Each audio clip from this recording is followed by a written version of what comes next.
À l'actualité en ce moment dans la rue, actualité sociale. Hugo Bernalicis, on va parler de ce qui s'est passé, ce sont ces heures, puis on parlera du sens de cette mobilisation. Enfin, ces heures, à chaque fois, une centaine de Black Blocs, c'est presque devenu malheureusement régulier, une habitude dans certaines manifestations. Qu'est-ce que vous pensez de ce qui s'est passé ? Écoutez, déjà, c'est pas un phénomène qui est nouveau, mais je vois que ce qui est nouveau, c'est qu'on n'arrive pas à le gérer. Je relisais un bouquin de M. Bergougnou, ancien DGPN, qui mettait dans son livre en 2016, qui s'étonnait qu'on n'ait pas réussi à maîtriser ces individus le 1er mai de l'année précédente, avec le phénomène des là depuis 2010. Donc moi, je m'interroge sur les manières, la méthode qu'on emploie, ce qu'on demande de faire aux forces de l'ordre pour gérer ce genre de situation. Ça, c'est le premier point. Deuxième point, je remarque d'ailleurs que l'amalgame qui tentait d'être fait ces dernières semaines, notamment par des députés de la majorité, en disant que des gens comme moi-même ou Jean-Luc Mélenchon, en appelant à manifester, nous donnerions de la légitimité à ces gens à être violents, je ferai remarquer qu'à ce moment-là, si je poursuis l'amalgame, aujourd'hui, vous aviez les deux syndicats de police, Alliance Police et SGP Police FO. Alors, on dit quoi aujourd'hui ? Que les syndicats de police appellent à la haine et à la violence et favorisent les violences des Black Blocs ? Non, rien de tout ça. Moi, je pense qu'il faut mettre une distance raisonnable entre ces gens, ces énergumènes qui cassent tout, qui ne font que décrédibiliser le mouvement social et le mouvement social lui-même. On ne va pas passer quand même 107 ans à discuter d'une centaine de personnes, alors que selon les chiffres de la police, il y en avait au moins 16 400 ici et plusieurs centaines de milliers à travers la France. Donc parlons des revendications, parlons du mouvement, parce que c'est clair que c'est assez désagréable de vous entendre parler de ce mouvement et de voir derrière des images de CRS, tout en disant que la France insoumise va appeler à des mobilisations. C'est, vous me le permettez, un peu anxiogène comme manière. La formation est anxiogène, mais ça, ce n'est pas nous qui la fabriquons, c'est la réalité des images. Non, c'est vous qui la fabriquez. Vous avez non, on ne la fabrique pas. C'est ce qui se passe en ce moment dans les incidents. Qui chantent, Monsieur Bernalicis, c'est ce qui s'est passé tout à l'heure. Nous allons parler des revendications, puis c'est important aussi le fond, mais parfois, malheureusement, la forme rejoint le fond. C'est ce que nous avons vu avec ces heures. Coralie Dubos, sur le premier point développé par Hugo Bernalicis, qui dit, finalement, est-ce qu'il y a des ordres clairs qui sont donnés aux forces de police quand il y a ces Black Blocs qui interviennent de manière générale, pas seulement pour cette manifestation. On a tous en tête ce qui s'est passé évidemment le 1er mai. Mais écoutez, je suis très étonnée que M. Bernalicis mette en cause directement les forces de l'ordre, parce qu'il me semble quand même que depuis plusieurs mois et plusieurs années, vous mettez quand même en cause directement. Je ne vous ai pas coupé quand vous interveniez, même si certains de vos propos étaient choquants, j'aimerais bien pouvoir terminer. Donc simplement, voilà, je m'étonne qu'on puisse mettre en cause les forces de l'ordre, parfois même les préfets. J'ai entendu certains politiques mettre en cause des préfets, je trouve ça scandaleux. Ce sont des gens qui sont mobilisés en permanence, qui n'arrêtent pas d'intervenir avec beaucoup de calme et de diligence. Moi, je me souviens très bien à Montpellier, il y a quelque temps, il y a eu une mobilisation, il y a eu plus de 45 interpellations. C'est beaucoup.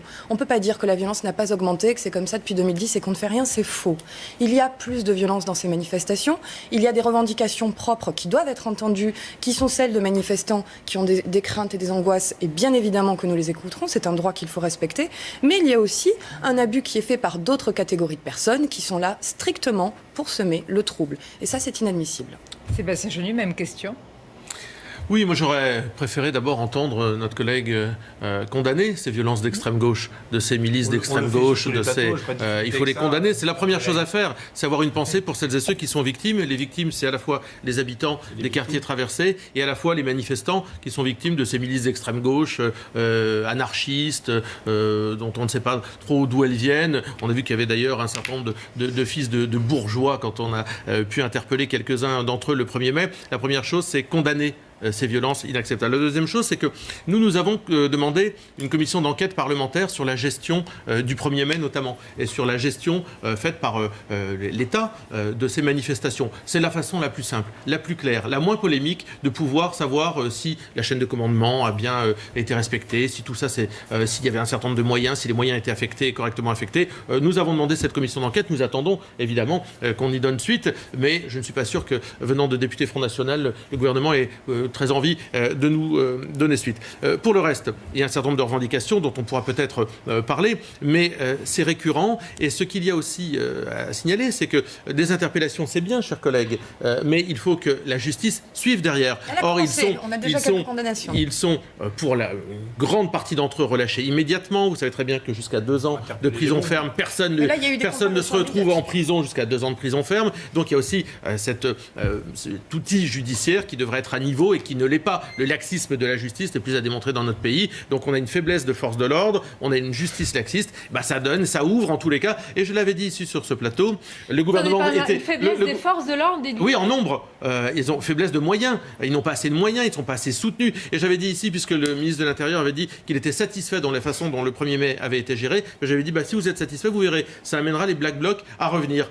Pas manqué, ils sont revenus puisqu'ils ont compris qu'ils pouvaient faire ce qu'ils voulaient. On va élargir évidemment le débat aux revendications également parce qu'il y avait les manifestants. Là, on fait un focus sur ce qui s'est passé. Je rappelle que c'est en marge de cortège parisien uniquement. François Pupponi, quelle est votre lecture à vous? C'est vrai, ça date depuis déjà de nombreuses années. On peut déjà rappeler que sous le quinquennat de François Hollande, il y avait des infiltrations ainsi qui étaient violentes avec cassage de magasins, avec également caillassage de magasins avec des projectiles lancés sur les forces de l'ordre. Je crois que c'est un peu différent. Il y a quelques années, on a connu des débordements dans les manifestations avec des gens qui venaient casser des magasins uniquement pour la délinquance acquisitive. Ils essaient de voler, etc. Là, depuis quelques années, les Black Blocs, c'est pas nouveau. Il y a des organisations, c'est assez structuré, on voit bien comment c'est organisé, qui viennent systématiquement dans les manifestations pour mettre en cause le mouvement social. Moi, je vous trouve un peu dur avec notre collègue, qui les a quand même traités d'énergumènes, considérant que c'était inadmissible. L'énergumène, c'est gentil par rapport à ça. Oui, enfin bon. Je comprends, mais on peut tout. Je crois qu'on est tous d'accord pour dire qu'il faut condamner. Après, si je peux me permettre. On vous a pas attendu pour le dire. Après, si je peux me permettre, on peut quand même s'interroger sur la manière dont, non pas les forces de police qui font un travail exceptionnel dans ces manifestations et qui, pour la plupart du temps, sont dans des situations très difficiles, mis en cause, sont blessés, etc., et subissent des actes d'une grande violence, on peut s'interroger quand même pour savoir si l'autorité policière, si le préfet de police, si le ministre de l'Intérieur font bien ce qu'il faut pour éviter ça. Parce que le 1er mai, quand on voit 2000 personnes sur un pont en train d'attendre et qu'à la fin ils cassent tout et qu'on n'a rien fait avant, on peut s'interroger. Je pense que dire qu'il n'y a rien été fait avant, c'est quand même... Non, ils étaient voilà. Et c'est pas un hasard que le groupe communiste à l'Assemblée nationale, comme le groupe national, demande une commission d'enquête. Et nous aussi. Et vous aussi, pour aller voir ce qui s'est passé. Vous demandez souvent des choses qui sont tout à fait partagées, le Front National. Mais il faut peut-être un peu s'interroger. Mais il faut peut-être un peu s'interroger quand tout le monde pose la même question. Qu'on n'a peut-être pas raison contre tout le monde. Le 1er mai, il s'est passé des choses. Là, ça continue. Et d'ailleurs, il pourrait y avoir des leçons. Alors, moi, il pourrait y avoir, j'allais dire, si c'est bien géré ou pas. De manière transpartisane et au-dessus des clivages politiques, il pourrait y avoir des leçons à retenir d'une commission parlementaire pour mieux gérer. Je voudrais dire 2-3 choses. C'est qu'avant de demander une commission d'enquête parlementaire, il y a des choses qui sont très simples à faire pour tout parlementaire, tout député, c'est d'aller interroger son propre préfet. Et je pense que déjà, dans le cadre de ces échanges-là, on apprend beaucoup d'informations. Moi, pour ma part, j'ai questionné mon préfet sur la façon dont c'était mis en place. Ses explications sont extrêmement claires. Donc le préfet de l'Hérault est capable de me dire comment le 1er mai s'est passé à Paris. Il est capable de me dire, je parle des manifestations sur mon territoire. Vous parlez des manifestations générales. Les Black Blocs, c'était à Paris. Il y en a sur tout le territoire. Vous n'allez pas dire qu'ils sont sur une seule manifestation. Vous êtes complètement contradictoire. Vous dites que ça existe depuis des années et que c'est absolument partout sur le territoire, mais vous l'interrogez seulement le préfet de Paris. Il faudrait être cohérent 2 minutes. Donc déjà, on peut interroger. Ensuite, vous pouvez parfaitement poser une question écrite au ministre. Et si vous voulez passer du temps sur cette commission d'enquête parlementaire, cela vous appartient. Nous, on veut passer du temps sur le fond, sur les réformes, je vais rappeler que ce sont des incidents, de Black Bloc, mais qui restent quand même aujourd'hui de manière, j'allais dire maîtrisée et contenue à ce qui s'est passé dans la polémique, et ce qui est demandé, y compris par la France Insoumise, c'est de savoir si quelque part il n'y a pas une volonté délibérée de ce gouvernement de laisser déraper pour discréditer le mouvement social. Voilà, mais vous vous rendez compte ils ont le droit de poser la question. Mais on est dans la théorie du complot. Moi je le soutiens. Je ne dis pas que c'est bien, je dis voilà ce qui est dit en dehors. Voilà. Messieurs, si on est sérieux 2 minutes, vous parliez tout à l'heure du caractère anxiogène que pouvaient avoir certaines informations. Je pense que le caractère de défiance qui est volontairement insufflé à l'endroit du gouvernement, de l'État et des institutions en général est particulièrement délétère pour la population. Les gens vous vouliez élargir le débat aux revendications. Qu'il soit mis en doute en permanence. Juste, moi je ne crois pas du tout à ce que dit François Pupponi, qui devient porte-parole de la France Insoumise le temps d'une émission. Je ne crois pas du tout. Je crois au contraire que c'est parce que le gouvernement ne sait pas anticiper les questions de sécurité. Et on le voit tout au long de l'actualité dans ce pays. Il n'est pas capable aujourd'hui d'assurer la sécurité des Français. Il n'y a pas eu de blessés et il faut s'en féliciter aujourd'hui. Non mais on peut toujours relativiser, dire c'est bien. Ne relativise pas, je rappelle les faits. On a des centaines de délinquants d'extrême gauche qui cassent votre centre-ville et qui casse Paris, on peut pas dire c'est mieux que s'il y avait eu des morts. Oui, c'est pour ça que vous êtes là pour en parler. On va élargir. Hugo Bernalicis, il y a maintenant cette mobilisation, il y a les revendications des fonctionnaires. C'est assez intéressant, ce sont des fonctionnaires de tout secteur quand même qui sont descendus dans la rue et qui ont permis aujourd'hui une unité syndicale. Je sais que sur les chiffres, vous n'allez pas être d'accord avec ce qui va être dit. C'est quand même une mobilisation qui aurait pu être plus importante. Certains disent en demi-teinte. Allons au-delà de ça. Qu'est-ce que vous retenez aujourd'hui? Unité syndicale. Parce qu'on sait que samedi, la CGT va défiler à vos côtés, la France Insoumise, et que la CFDT notamment juge que c'est une décision mortifère pour le syndicalisme de défiler, non pas à vos côtés parce que c'est vous, mais aux côtés d'un mouvement politique, on s'est bien compris. Non, il y a 50 organisations qui appellent à la marée populaire le 26 mai, et notamment un certain nombre d'associations. Pourquoi on appelle à cette mobilisation le 26 mai? Parce qu'on voit bien qu'il y a, je reprends les mots du président de la République, une coagulation des luttes, c'est-à-dire un intérêt commun à se mobiliser ensemble, à la fois à continuer sa mobilisation sectorielle, il ne s'agit pas de nier les mobilisations sectorielles, mais qu'on est plus fort ensemble, en tout cas, notamment le week-end, pour agglomérer tous ceux qui ne peuvent pas faire grève la semaine. Vous n'y arrivez pas tout seul? Ah ben non, on n'a jamais prétendu y arriver tout seul. Jamais, et c'est bien pour ça qu'on a employé cette méthode d'appeler avec d'autres au 5 mai, puis au 26 mai. Donc la France Insoumise n'est pas arrivée à faire cette convergence des luttes. C'est ce que vous nous dites. Et vous avez donc besoin... On n'a jamais dit qu'on la ferait, toute seule, mais c'est même pas le sujet. Vous vouliez parler de revendications ou de la France Insoumise? Non mais il faut savoir, parce que moi je veux bien qu'on fasse l'autocritique de la France Insoumise, c'est même pas le sujet. Le sujet c'est qu'il faut qu'il y ait un maximum de gens dans la rue, il faut que ça converge et que ça coagule, c'est le cas.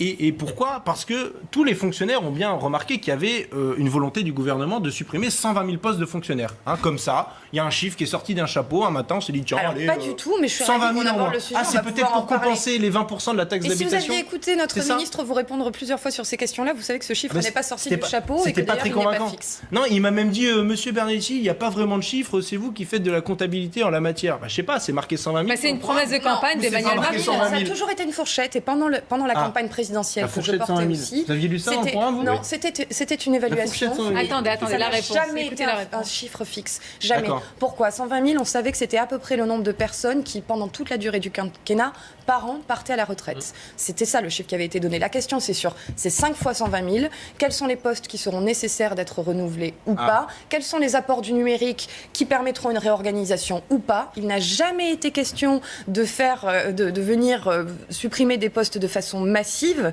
et de façon immédiate. Les choses sont tout à fait progressives. Non, puisque c'est progressif, que ce sera en fonction des évolutions. Attendez, messieurs, on est là, la question, c'est celle de la modernisation de la fonction publique. On n'est pas en train d'arrêter la fonction publique, on est en train de la moderniser. Ce n'est pas un gros mot, ça va être un avantage pour les conditions de travail des fonctionnaires. Ils sont les premiers à être demandeurs. Il y a une concertation avec l'ensemble des organisations syndicales. Vous m'avez coupé tout à l'heure pour poser vos éléments de langage. Vous ne pouvez pas dire qu'il y a les 120 000, c'est pas ça qui a été dit. C'est vous qui avez réussi à faire une Messieurs, attendez, est-ce qu'on peut quand même avoir un débat sur, j'allais dire, une optimisation, une meilleure utilisation de la fonction publique?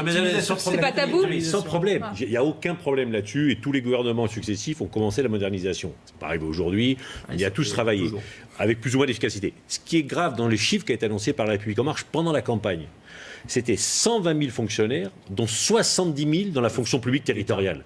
Que l'État se réforme et gère son propre personnel, il y a zéro problème. Mais quand on dit qu'on va supprimer 70 000 fonctionnaires de la fonction publique territoriale... Non. Moi, je l'ai porté. J'ai porté les engagements d'Emmanuel Macron pendant la campagne. Ça n'a pas été annoncé de cette façon-là. Il y a eu des fourchettes qui ont été données. Non. J'étais au discours d'Emmanuel Macron quand il l'a dit. Aujourd'hui, ce qui se passe, vous savez, il y a une commission parlementaire. Au-delà des chiffres, au-delà de 120 000 ou pas. Attendez. Avec des propositions. Pas tous en même temps, s'il vous plaît. Que l'État se modernise et qu'elle laisse les collectivités locales faire leur travail de leur côté. Pourquoi est-ce qu'on ne peut pas poser aussi des questions sur les collectivités locales? N'y a-t-il pas une niche, d'économie à faire sur certaines collectivités? Mais il y en a plein. Ah bon? Mais il y en a plein. Mais soit on le fait dans la concertation, en dialogue avec les collectivités locales, soit on décide d'en haut de dire on vous supprime des dépenses et vous supprimez 70 000 fonctionnaires. C'est pas la bonne chose. C'est pas la bonne manière de faire. Oui. Sur cette manifestation d'aujourd'hui, deux choses. Je veux dire la forme et le fond. La manifestation, on voit bien qu'effectivement 16 000 personnes à Paris, je vois vos chiffres, je ne les mesure pas moi-même, c'est assez faible, malgré effectivement le fait que la France Insoumise joue désormais les petits bras en faisant appel à la CGT. On voit bien quelle est la raison de tout cela. La raison, c'est que les syndicats sont tellement décrédibilisés après avoir voté Macron, appelé à voter Macron, qu'ils n'arrivent plus à dire aux gens de venir dans la rue avec eux, parce que leur parole est très décrédibilisée. Ça, c'est la forme. Sur le fond, c'est vrai que les chiffres du nombre de fonctionnaires en moins, les 120 000 fonctionnaires annoncés, ont été dit pendant la campagne électorale, tout comme il est vrai, ce qu'a dit François Pupponi, que c'était 70 000... En fourchette, et 70 000 dans la fonction publique territoriale. Mais si vous commencez une réforme en ayant uniquement une approche comptable, vous ne pouvez pas réussir. Parce que vous ne pouvez pas dire aux gens on va faire plus avec moins. On va faire plus dans les EHPAD, on va faire plus avec la police. D'ailleurs, vous annonciez vous-même que vous vouliez embaucher davantage de policiers. Donc c'est complètement à l'inverse de votre discours. Ou vous embauchez plus de fonctionnaires, ou vous en embauchez moins. Mais vous ne pouvez pas faire les deux. Vous ne pouvez pas faire plus avec moins. Donc c'est-à-dire que cette approche comptable n'est pas une approche... C'est vrai que c'est la formule en général qui marche bien, c'est le en même temps. Mais ça trouve ses limites en même temps. On ne fait pas plus... Et en même temps, on ne fait pas moins. C'est frappant, messieurs, je vous écoute là, vous nous dites oui, il n'y a pas de tabou, il faut voir où est-ce qu'il y a des économies, y compris dans la fonction publique. Mais moi je suis pour embaucher des fonctionnaires. Mais alors vous-même sur la fonction publique territoriale, mais vous êtes d'accord je pense qu'il y a des choses à faire. Vous êtes d'accord sur le mouvement qu'il faut faire de modernisation Bien sûr, mais on peut aussi réfléchir aux passerelles. Je prends un exemple très précis. On peut aussi réfléchir aux passerelles et à l'attractivité. L'exemple et la réponse de Coralie. Je prends un exemple très précis. On dit que nous sommes dans une république décentralisée. Mais tous les mois, quand les communes votent ou les collectivités locales votent une délibération, ils vont le lendemain à la sous-préfecture et puis il y a un fonctionnaire d'État qui tamponne la délibération et ensuite qui vérifie si la commune concernée ou le département ou la région ont bien fait leur travail. Ce contrôle de légalité, a priori, n'a pas de sens. Non, mais ça n'a pas de sens. Tout n'est pas a priori. Il n'y a pas de sens. Soit la commune et la collectivité n'a pas fait son travail et c'est un juge qui doit les sanctionner, mais pourquoi payer les fonctionnaires pour contrôler le travail de fonctionnaires? Donc il y a des économies d'échelle à faire. Est-ce que les sous-préfectures... mais chacun après, on peut les proposer. On a des propositions à faire. Et tout le monde en a fait. Manuel Valls, dans le précédent gouvernement, avait dit oui, est-ce que certaines sous-préfectures se justifient? Mais on ne peut pas, comme le fait le président Macron aujourd'hui, dire il faut plus de policiers, plus de personnes dans les crèches, plus d'enseignants dans les quartiers. Mais ok. Donc ça veut dire qu'il va rajouter des fonctionnaires à un endroit. Il les enlève où? C'est ça les questions. Énigme. On ne peut pas dire on supprime. La réponse, on supprime. Parce que le j'ai entendu à Météo France. À Météo France, il y a 500 départs annoncés. Mais si on pose des questions. Voilà. Non, ce qui est intéressant, c'est ça, c'est de se dire où est-ce qu'on ajuste. C'est exactement la question qui est posée. Et la concertation qui a été lancée, je ne vais pas donner le résultat de la concertation alors qu'elle n'est pas terminée. La concertation qui a été lancée par le ministre Olivier Dussopt va durer 1 an. Un an, c'est pas 1 mois, c'est pas 2 mois, c'est 1 an. Mais c'est suffisant pour enterrer le projet. Mais attendez, vous dites qu'il faut une consultation. Moi, j'essaie de comprendre. Il faut la faire, la consultation. On est sur une consultation. Non, vous me laissez finir de parler. Hugo, ça suffit. Il faut quand même que je puisse finir de parler. On n'est pas sur une réforme comptable. C'est vous qui l'amenez de façon comptable, mais on n'est pas sur une réforme comptable. Non, vous venez avec des chiffres.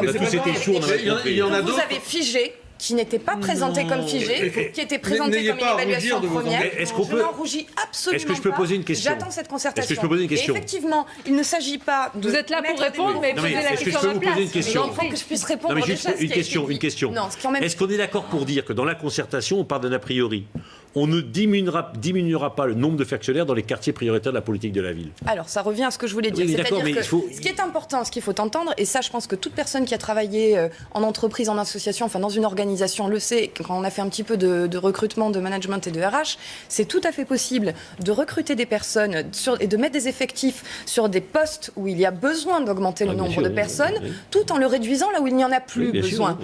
C'est possible. Et c'est exactement ce qui va être fait. Dans cette concertation, on évalue là où sont les postes indispensables. Vous pouvez répondre à ma question. On évalue là où après il y a le discours du président de la République aujourd'hui, est-ce que les QPV seront protégés de la baisse des fonctionnaires? On évalue là où il y a des gens qui sont sur des postes qui datent de modèles de plus de 60 ans, on veut les actualiser, plus toute la numérisation de la société. Donc on le sait très bien, ça va amener. Et tous les partenaires sociaux sont autour de la table. La question elle est simple. Est-ce que les QPV vont être une zone les quartiers prioritaires de la politique de la ville vont être une zone où on ne va pas supprimer de fonctionnaires? Alors, je ne vais pas le dire en fonctionnaire absolu, vous le disiez vous-même, dans le mot fonctionnaire, déjà il y a 3 fonctions différentes et en plus il y a d'autres missions qui sont différentes. Ce qui sera fait dans les QPV, il sera fait exactement la même chose que dans tout le reste de la France, c'est ce que disait le président de la République. On va évaluer là où il y aura de l'indispensable, là où il y aura même le besoin du renfort et on ira là où il y a besoin de renfort. On a commencé notamment avec la PSQ, mais je crois qu'on va en parler juste après. Et c'est exactement cette logique qui est en œuvre, c'est-à-dire évaluer les besoins, répondre aux besoins, supprimer l'inutile. Dans ces quartiers-là et d'ailleurs sur tout le reste du territoire, c'est important de ne pas pas faire aussi des pans de territoire, on ne va pas découper la France, mais je vais rester sur la manifestation de samedi. Pourquoi je vous ai interrogé sur ce sujet, Ugo Bernalicis? Parce que je le répète, aujourd'hui il y avait une unité syndicale. Il y avait tous les syndicats qui étaient là, qui représentaient les fonctionnaires du secteur. Samedi, vous me dites non, mais c'est le cas. Il n'y a pas d'unité syndicale. Donc je vous pose la question, quelle est la stratégie de la France insoumise? Vous êtes aux côtés d'une organisation syndicale seulement. Ah non, il y a Solidaire aussi, mais enfin vous pouvez mépriser Solidaire, ça vous regarde, mais moi je ne les méprise pas. Non, il y a au moins 2 organisations syndicales, voire même 3, parce qu'il y a aussi la FSU dans son intégralité qui appelle. Donc vous voyez, on peut parler au pluriel. Est-ce que vous méprisez la CFDT qui vous dit que votre stratégie c'est mortifère pour le syndicalisme? Non mais attendez, moi je ne méprise rien du tout. On met en discussion une date, un week-end, pour essayer de voir le plus large, et notamment de faire en sorte qu'il y ait des personnes qui ne peuvent pas faire grève, qui bossent la semaine, qui pour X, Y, Z raison, mais qui pourtant se sentent solidaires de la mobilisation et ont envie de le signifier. Moi, j'en ai vu beaucoup le 5 mai à Paris dans la mobilisation, la fête à Macron qu'on a faite, des gens qui sont venus nous voir et qui nous ont dit, ben voilà, moi c'est la première fois que je manifeste, ou je peux pas faire grève la semaine, je suis content d'être là, etc. Et ça, c'est une bonne chose. Et entre ce qu'on a fait le 5 mai et maintenant, il y a des nouvelles organisations qui viennent. Donc on est plutôt en dynamique qu'en régression. Moi je vois ça plutôt d'un très bon œil. Et certains parlent de l'alliance des faibles parce que vous n'arrivez pas à effectuer. C'est une question, cette convergence des luttes, vous l'avez sûrement entendu cela. Vous trouvez ça? Ne faites pas le surpris quand même à chaque question. Moi je mets au défi quiconque qui dit ça d'organiser une manifestation et de voir ô combien c'est compliqué de mobiliser. On n'est pas dans un concours de qui va faire la meilleure manifestation. J'ai l'impression qu'on organise des soirées. Enfin excusez-moi, il y a quand même un peu de non, ça je laisse ça à la République en marche, l'organisation des soirées. Nous on fait des choses sérieuses. Quelles sont les causes que vous portez? Vous n'avez pas parlé de causes depuis tout à l'heure. Ça c'est quand même. Je vais vous le dire. Ça s'appelle. On organise des manifestations, des fêtes à Macron, dont la violence d'ailleurs n'était pas le fait de quelques groupuscules et sont tout à fait scandaleuses, notamment pour des élus. Donc ces choses-là, moi je ne vois absolument pas de cause portée pour les Français. Vous savez ce qui s'est passé moi sur mon téléphone aujourd'hui quand les manifestations ont commencé? J'ai reçu des tonnes de SMS et de messages en tout genre en disant tenez bon, ces réformes on en a besoin, la France en a besoin, on est en difficulté à l'international face à d'autres pays émergents. Allez jusqu'au bout. Vous recevez des SMS, pardon, vous recevez des messages de gens convaincus déjà apparemment. Non mais oui, mais c'est pas aux mêmes gens. De gens qui disent, des travailleurs, vous savez, des travailleurs qui disent je suis bloqué dans les bouchons, je suis bloqué à tel endroit. Comme ça, il n'y a pas besoin de grève pour être bloqué dans les bouchons, il suffit de continuer votre politique, ça marchera. Et ces personnes-là qui disent on m'empêche de travailler, moi je veux juste que la France elle travaille, que tout le monde ait l'opportunité d'un travail et qu'on puisse avancer aussi sur la scène internationale. Et je crois que là, on n'a pas entendu quand même grand-chose de fond qui permet de mettre l'ensemble des enjeux en perspective. Hugo Bernalicis, ce qui frappe, c'est que depuis tout à l'heure, vous n'êtes pas capable de me dire quel est le mot d'ordre politique samedi. Vous me dites la fête à Macron. Je suis pas capable d'arriver à aller jusque-là dans ma phrase. Depuis tout à l'heure, vous avez quand même la parole. Mais oui, mais justement, mais vous insistez sur mais il n'y a pas grand monde, il n'y a pas lui, il n'y a pas. Quel est le mot d'ordre politique? C'est assez insupportable. Ne regardez pas votre voisin, regardez-moi quel est le mot d'ordre politique. C'est assez insupportable comme manière de poser des questions, mais bon, c'est pas grave, on commence à être habitué. Je crois que qu'est-ce qui fait le ferment? Non, pardonnez-moi. Non. Si vous êtes habitué et que ça vous convient pas, dites-le. Regardez, vous me coupez à nouveau et je peux pas finir ma phrase pour expliquer les revendications. Quel est le mot d'ordre politique? Le mot d'ordre, c'est Stop Macron. Parce que je peux finir la phrase ou... Qu'est-ce que vous y mettez derrière? Pardonnez-moi, c'est un débat de fond, j'essaye d'aller sur le fond. Sinon je m'en vais si vous voulez pas que je termine la phrase. Ça peut vous êtes libre, ce serait dommage parce que vous portez ici une parole qui est importante. Est-ce que c'est possible de faire une argumentation complète? Mais je vous en prie, on vous écoute avec attention. Donc, le slogan, c'est Stop Macron. Pourquoi? Parce que c'est lui qui concentre toute cette politique libérale qui fait tant de mal dans tant de secteurs différents. Il y a eu la loi travail. Vous avez vu la conséquence? On nous a dit on va faciliter les licenciements, ça va créer de l'emploi. Regardez le groupe Carrefour. 4200 suppressions d'emplois. C'est ça comme ça qu'on fait pour créer de l'emploi. Fonction publique, 120 000 postes de fonctionnaires en moins. Continuation du gel du fake news là. Attendez que votre loi soit votée, vous irez devant un tribunal, on verra qui a raison. Ensuite, gel du point d'indice qui continue dans la fonction publique. Politique d'austérité qui continue de s'appliquer à la fois sur les collectivités territoriales. Diminution de 5 € des APL et maintenant de 50 € et plus, ça dépend des cas de figure. Même les policiers sont dans la rue. Les magistrats, les avocats, les greffiers, tous ensemble contre les chantiers de la justice. Enfin, on se moque du monde dans ce pays. On fait du blabla sur la concertation, il n'y a rien de tout ça. S'il y avait de la concertation, il y aurait beaucoup moins de manifestations, beaucoup moins de gens dans la rue. Voilà votre mot d'ordre. Mais bien sûr qu'il y en a un. Vous croyez qu'on est là? Permettez que les autres peuvent en parler. Nous, l'objectif à la France Insoumise, qui n'est pas forcément le cas de la CGT, etc. Mais ça, c'est ce qui nous réunit dans la manifestation. Et après, on a l'avenir en commun, notre programme politique, qui reste tout à fait valable. Et c'est là où je ne suis pas d'accord avec mes autres collègues, c'est que moi, je suis pour embaucher des fonctionnaires qui est davantage. On va les laisser réagir, Sébastien Chenu, puis on passera à l'autre quand même actualité également, les banlieues et ce qui se passe également à Marseille. Oui, je crois qu'il il faut un petit peu de sérieux quand même dans tout ça. J'entends mon collègue qui mélange absolument tout. Carrefour, moi j'ai parlé de Carrefour cet après-midi à l'Assemblée nationale. Le problème derrière, c'est le problème du CICE. Combien ça coûte le CICE? Qu'est-ce que ça rapporte en termes de création d'emplois? On le voit bien, zéro en réalité dans ce pays. C'est Emmanuel Macron qui l'a inventé. Mais l'idée, c'est pas de dire faire la fête à Macron ou faire de la politique spectacle du soir au matin. L'idée, c'est de développer une politique qui permette de répondre aux aspirations des Français, de nos compatriotes. Pas d'être soumis aux injonctions de l'Union européenne. Ça, c'est la stratégie d'Emmanuel Macron, c'est qu'il assume d'ailleurs plutôt bien. Finalement, il est le serviteur zélé de l'Union européenne. Nous, ce qu'on souhaite, c'est non pas un président qui déconstruise le modèle français, mais un président qui protège les Français et qui les protège sous tous les angles, qui les protège socialement, qui leur apporte plus de protection dans leur vie quotidienne, au travail, qui les protège du terrorisme, qui les protège de l'insécurité. Et sur l'ensemble de cette palette, force est de constater qu'Emmanuel Macron, non seulement n'en prend pas le chemin, mais que tout ça régresse dans notre pays. Il y a plus de chômage, plus d'insécurité, plus de terrorisme, moins de services publics. Donc nous proposons évidemment l'inverse, peut-être finalement le contraire du programme d'Emmanuel Macron, mais on doit avoir une capacité de proposer une alternative politique et pas faire simplement de la politique spectacle. Et chacun à vos différentes manières.